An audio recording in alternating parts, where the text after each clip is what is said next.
C'est Paris, Paris, ça va madame, bonjour. Bienvenue dans cette troisième partie de l'épisode spécial Île-de-France. Je suis en plein cœur de Paris, dans le 10e arrondissement. Je rejoins Nicolas Julès. Il a monté avec son frère Sébastien la première distillerie parisienne. Ça s'appelle la Distillerie Paris. Vous allez voir, c'est un passionné. Alors, ok. Ce que j'adore ici dans Paris, c'est quand on pousse une porte, on ne sait pas ce qui se passe derrière. Regardez, 10e arrondissement, il n'y a pas un bruit.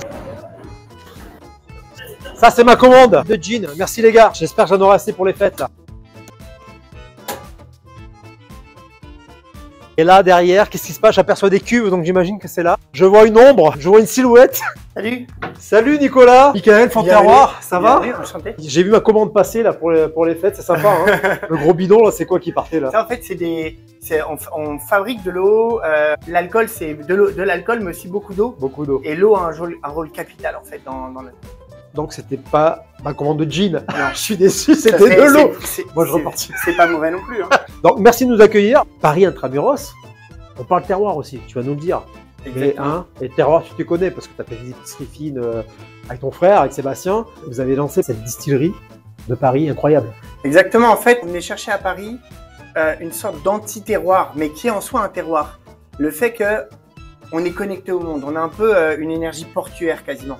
Surtout le 10e arrondissement. Ouais. On a 2 gares internationales, on est connecté aux aéroports, ce qui fait qu'on a cette vibration d'une époque qui s'est intéressée à la gastronomie, etc. Paris, c'est la rencontre des terroirs. C'était difficile de l'ouvrir, c'est ça? Jamais il y a eu de distillerie à Paris. Il n'y avait pas de distillerie légale, et surtout on a interdit la distillation à Paris parce que on avait peur dans la ville qui se construisait de l'incendie. Et les gars qui distillaient, en général c'était feu direct. Ils avaient 4 grammes d'alcool dans le sang, ils prenaient quand même pas mal de risques, et le feu, l'alcool est inflammable, un feu en dessous, c'était dangereux. En plus, si Paris, il y a très longtemps, avait une zone maraîchère, le maraîchage était sans arrêt repoussé plus loin des frontières de la ville, et donc la distillation doit être connectée à l'époque à une production agricole. Donc, dans une ville où il n'y a pas de production agricole interne, il n'y a pas vraiment de raison de créer de la distillation. Alors, la distillation, elle est proche des zones de production. Pourquoi pas avoir lancé une distillerie en Auvergne? Pour moi, pour faire évoluer les choses, d'ailleurs à l'époque, pour être honnête, hein, la distillation n'était pas du tout à la mode, et racheter un outil de production en Normandie qui n'était pas si loin, au Cognac qui était à 2 pas de TGV, aurait été plus pratique. Ouais. Mais j'aurais eu le poids des traditions et j'aurais pas eu cette connexion au monde. Mais en même temps, j'avais envie de bouger les lignes. Et être à Paris, c'était capital. Pourquoi? Parce qu'il y a cet anti-terroir. On accepte, on a l'appétit du changement tout le temps. Et donc ça, pour moi, c'était vraiment important. Et quel a été l'accueil? Alors, quand même, on était dans un moment où Paris retrouvait une sorte de fierté parisienne. Peut-être qu'il est en train de perdre en ce moment avec le Parisian bashing, etc. Mais nous, c'était une époque où je pense que Distillerie de Paris a inspiré plein de marques pour le fabriquer à Paris. Mais nous, on a voulu revendiquer Paris parce qu'une distillerie revendique le lieu d'où elle est. Et l'ADN, nous, c'est la ville, notre ADN. Bien sûr, clairement. Ouais. Notre énergie créative vient de la ville. Et quand même, quand on allait voir les gens, il y avait ce postulat, il est interdit de distiller à Paris. Et en même temps, que ça soit les douanes, les gens qui gèrent la sécurité, etc., n'étaient pas sur un non catégorique. D'accord. Ils étudiaient les choses, on a pu détricoter ensemble toutes les problématiques pour faire que ce soit possible. Donc, il n'y a pas ce cliché un peu d'une administration froide et austère qui s'élève contre nous. Au contraire, tous les gens qu'on a eu en face de nous, parce que dire non, ça prend 3 secondes. Ouais. Dire oui, peut-être, là, ça a été très compliqué pour eux. Et on a mis 5 ans. Notamment les gens des douanes pour que ça soit possible alors qu'ils n'avaient pas de structure pour gérer la distillation. Il y avait les bières qui arrivaient aussi fortement. Donc ils nous ont vraiment accompagnés et ça a lancé un mouvement puisque Distillerie de Paris est la toute première distillerie parisienne légale, mais depuis cette année je crois qu'il y en a 3 ou 4 qui ouvrent et il va y avoir un mouvement. Une parenthèse, c'est comment vous avez réussi à lancer aussi pour le financement, j'ai vu sur les articles que tu as déjà fait dans la presse, c'est le crowdfunding. Ouais, j'adore le côté communauté qui s'est un peu… Pour nous, c'était super important. Déjà, le crowdfunding français, c'est toujours Kiss Kiss Bank Bank. Ouais. Sauf que c'est les mecs du quartier. Donc nous, on a organisé notre crowdfunding avec les fondateurs. D'accord. Donc c'était aussi une très belle aventure. Et pour moi, l'idée, c'était de dire, c'était aussi pour montrer à tous les gens qui nous aidaient, qui nous en tout cas qui ne disaient pas non dans les administrations, dire on n'est pas seul, il y a un mouvement. Et on a fait ce crowdfunding, il y a 508 personnes. Donc leur nom est là, tous dans la groupe ici. J'adore le chiffre aussi, 508. Ils sont tous là, c'est vrai. Ouais, il y a 508 personnes qui ont pris leur carte bleue, donné en moyenne 88 €. Donc ça allait de 19 € jusqu'à 3500 € pour participer à un projet qui était un peut-être, parce que crowdfunding, c'est jamais sûr. C'est ça. Et on a eu ce mouvement-là. Et donc les gens recevaient une contrepartie sous forme de bouteille, quoi. Et on disait, vous voyez, on n'est pas seul. Il y a une communauté derrière, il y a un mouvement, il y a la logique d'une époque. Ça, c'était aussi un argument pour les administrations, pour aller les voir, de regarder. Exactement. Il y a 508 personnes qui nous. C'était la preuve par la foule, quoi. Crowdfunding, normalement, c'est la levée de fonds par la foule. Et nous, on disait, c'est la crowd proof, quoi. On avait la validation de la foule. C'est génial, ça. Et c'était un mouvement génial. Cette distillerie, c'est vraiment dans son ADN. Il y a la créativité parisienne. Mais il y a un deuxième élément dont j'ai eu conscience en faisant le crowdfunding, etc. C'est que ça devait être une distillerie qui devait être contemporaine. C'est-à-dire que à partir du moment où on avait un profond respect pour la tradition et bien sûr, on s'inspirerait des traditions, mais qu'on voulait créer, on devait être en adéquation, comprendre notre époque. Et moi, je suis consultant, donc c'est mon métier aussi d'analyser ce qui se passe dans les spiritueux. Et en fait, on veut pas être des suiveurs de tendance, on veut être dans le noyau, quoi. On veut sentir les vibrations. Et pour moi, cet alambic dont on parlera après, c'est mon moyen d'expression. C'est avec ça que je raconte mes histoires. Alors aujourd'hui, on va faire un gin. Ouais. C'est un de mes jeans historiques qui s'appelle Batch One, ma toute première recette, et qui est mon classique, on va dire. Et alors là, le gin, il faut comprendre que le paradigme du gin, il est plus proche du paradigme de la parfumerie que du paradigme du whisky ou du Armagnac Cognac, c'est du brandy, ou du brandy ou du rhum, etc. Pourquoi?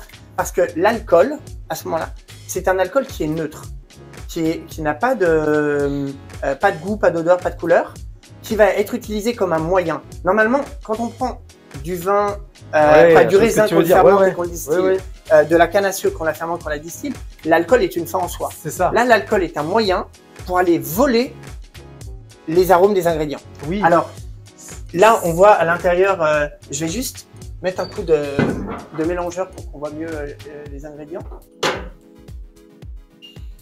Bien sûr, il y a beaucoup de choses qui plongent au fond, les agrumes, il y a de la coriandre fraîche, il y a des choses comme ça qui plongent au fond. Et par contre, si on doit retenir un ingrédient, c'est celui-ci, c'est la baie de genièvre. Ah ouais. Donc la baie de genièvre qui est le fruit d'un sapin finalement, du genévrier. Je la trouve plus jolie que la baie de Cannes. Ça n'a rien à voir. C'est la baie de Cade. La baie de Cannes. Ah. Il y a moins de bateaux là. Parce que le genévrier, on dit Cade aussi. Ça, c'est un blend, un assemblage que je fais de baies. Là, il y a des Slovènes, des Françaises, deux variétés françaises. Il y a aussi de l'italienne. Et en fait, certaines sont pulpeuses, tirent sur le fruité, presque un peu douces. Certaines sont très terpéniques, c'est-à-dire que le côté sapin résineux ressort très fort. Certaines sont très florales. Les arômes que ça dégage. C'est ce blend que je crée pour avoir ma signature genièvre. Ce qu'on va faire, c'est qu'on va les mettre dans l'alambic. D'accord, ok. Et là, ils vont infuser. Attends, laisse-moi faire, t'as l'habitude. C'est mon premier seau de genièvre que je mets dans une cuve. Un bon petit plan cuve à Paris ici. Je suis auvergnat, si jamais. C'est un peu un gin fond de terroir qu'on fait là aujourd'hui. On va refermer ça, ça ressemble furieusement à une cocotte minute. Hein, ouais, sauf qu'on ne monte pas en pression. Aussi, non, mais c'est... On ne monte pas en pression. Donc on va le fermer de manière hermétique. Et ensuite, ce qui nous intéresse, c'est l'alcool va aller se marier dans tous les ingrédients. Donc il y a des agrumes, il y a de la réglisse, il y a des fleurs, il y a des feuilles de framboisier, il y a plein de choses. Et l'alcool va aller se marier à eux. C'est tout ce que tu as mis aussi dans la cube, ça? Voilà. Ah ouais. La baie, tu la mets en dernier. Oui, parce que je veux pas qu'elle. Je trouve que si elle reste trop longtemps en contact de l'alcool, elle développe une sorte de rugosité que j'aime pas. Donc là, on a de la vapeur qui arrive, qui va chauffer en bain-marie et qui va venir délicatement chauffer l'alcool et l'eau. il y a de l'eau aussi dedans, il y a toujours de l'eau de toute façon. Et en fait, l'alcool, quand l'alcool s'évapore beaucoup plus vite que l'eau, Ouais. à 78,4, alors que l'eau c'est 100 degrés Celsius. Donc l'alcool va s'évaporer, mais elle va s'évaporer en emmenant des arômes. Mais elle ne pourra pas emmener les choses lourdes. Par exemple, vous avez tous expérimenté, si jamais je fais une soupe à la tomate, au début c'est très clair, un peu rouge-orangé, et au fur et à mesure où ça s'évapore, la couleur concentre. Pourquoi? La couleur monte, elle est lourde, elle ne monte pas. Nous pareil, les couleurs là, elles vont rester là, l'eau va rester là, tout ce qui est amer et lourd va rester là. On ne va prendre que la partie la plus légère de la matière. Les premiers distillateurs ont cru qu'ils avaient volé le souffle de la matière. Donc, souffle en latin, c'est spiritus, ce qui a donné spiritueux. Et les gars ont cru qu'ils avaient trouvé le cinquième élément. Ils ont appelé ça la cinquième essence, quinte essentia, quintessence. C'est de là que ça vient. Ça fait quoi comme étude? Non, mais c'est ma passion. C'est ta passion, c'est ça. Alors, c'est incroyable de dire que le spiritueux vient du souffle en latin, quoi. On a mis le genièvre à l'intérieur avec plein d'autres ingrédients, la recette. On a mis de l'alcool. Là, maintenant, ça chauffe. On voit la température qui s'élève. Les vapeurs d'alcool vont s'élever elles aussi. Et elles vont emmener avec elles de l'aromatique, mais uniquement l'aromatique léger. En fait, la distillation, ça ne prend que l'essence, l'esprit, le souffle de la matière. Souffle. Spiritus en latin. Voilà. Et donc, ça va passer par ici. Ok.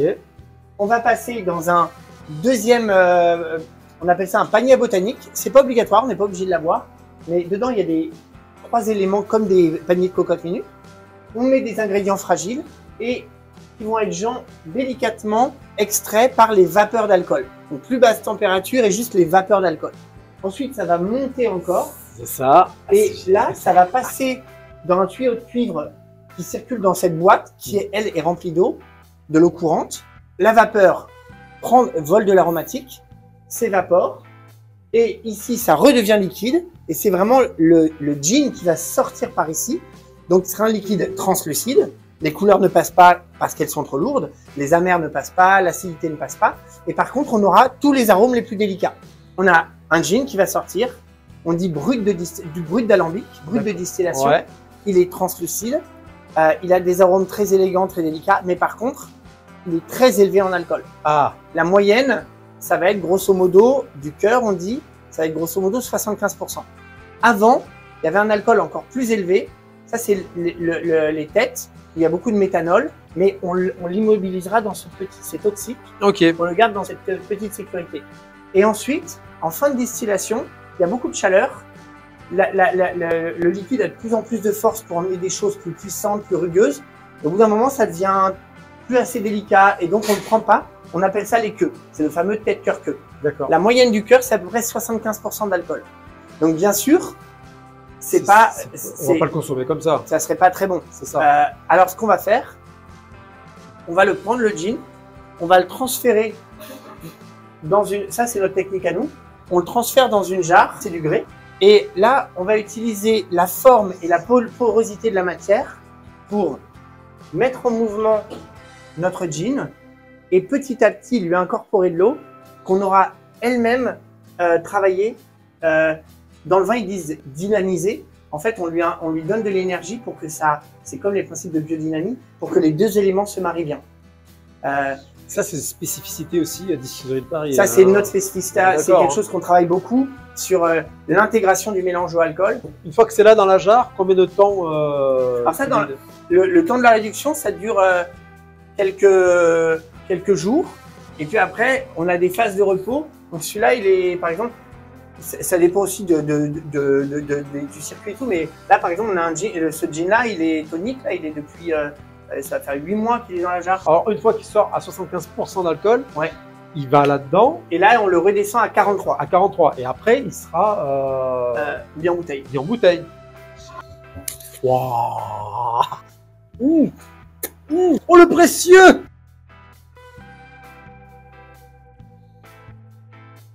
C'est un gin qui s'appelle Tonic et il n'est pas encore complètement fini là. Ça, c'est un gin où il y a de la quinine dedans. On en reparlera, mais la quinine, c'est le grand amour du genièvre, gin ouais. and tonic. Ouais, c'est ça. Et donc, du coup, ça exacerbe complètement le genièvre. Nicolas, vas-y, je te rejoins.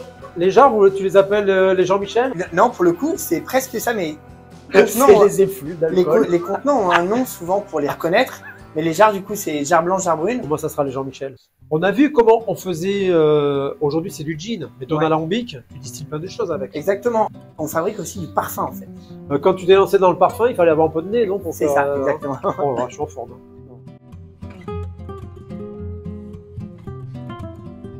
Ah, mais quelle jolie petite échoppe. En plus, ce qui est énervant, c'est que non seulement tu es hyper érudit, tu es hyper intéressant, puis tu as du goût en déco. En plus, je t'adore. Ça y est, mais t'es énervant. On fabrique aussi du parfum, de l'alambic qu'on a vu. C'est ouf. Quand tu as lancé l'alambic, la distillerie, tu te dis aussi, je ferai du parfum ou pas du tout? C'est de dire, mais pourquoi pas faire du parfum? Non, mais quand j'étais petit, c'était ma passion, le parfum. J'ai rencontré des parfumeurs. Et à un moment, il y avait un couple de parfumeurs comme ça qui ont trouvé ça cool, qui ont trouvé que la vision du parfum qu'on avait différente était intéressante. Et donc, ils m'ont donné la possibilité. C'était le patron de chez Drôme. Et il m'a donné la possibilité de travailler avec Benoît Lapouza, qui a un super nez. On s'est très bien entendu. On a créé une mine ensemble, un concentré, ça s'appelle. Et derrière, moi, j'ai été le réinterpréter avec des spiritueux que je fabrique.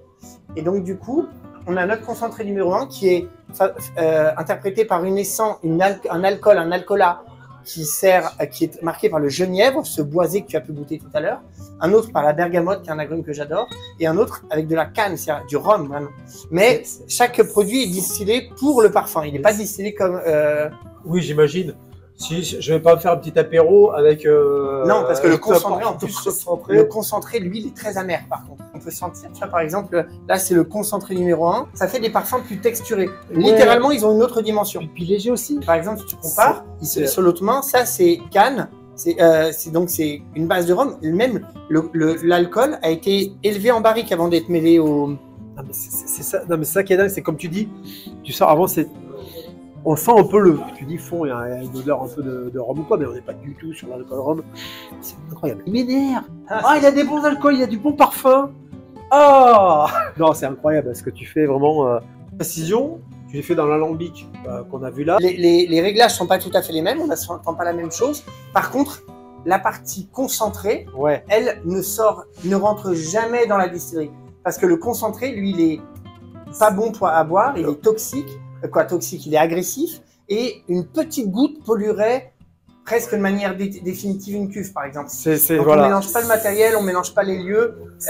C'est vraiment que la partie alcool du parfum qui est Exactement. faite là, et après tu l'assembles avec le concentré. Le concentré. Mais D'accord. il n'y a jamais de chemin inverse. Le concentré va jamais dans la distillerie. Alors Nicolas, donc on a vu ton alambic, on a vu que tu faisais des spiritueux, on a vu que tu faisais du parfum. Dans ton épicerie, on sent le terroir aussi justement. Quelle est ta définition du terroir à toi? Alors, pour moi, ça se résumerait. Il y a plein de choses. C'est une notion complexe et bien sûr, le sol, le climat peut jouer. Mais quand même, à mon avis, le facteur déterminant à la fin, c'est la culture des hommes, la vision et l'histoire des gens. Donc, c'est vraiment ça pour moi la notion du terroir. Le caractère dominant de la notion de terroir.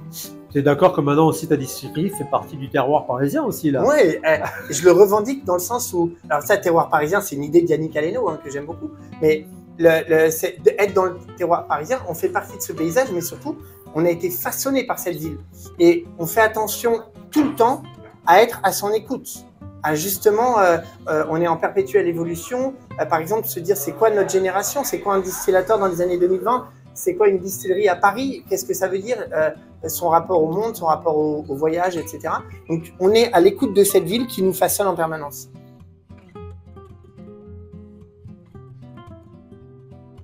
Est-ce que en latin tu dis distillera bien qui distillera le dernier ou pas? Je sais pas trop. Je sais pas trop le dire. J'ai pas été bon en cours de latin. Bon, à très bientôt, merci encore À Nicolas. bientôt, Ciao. attention à toi. Ciao.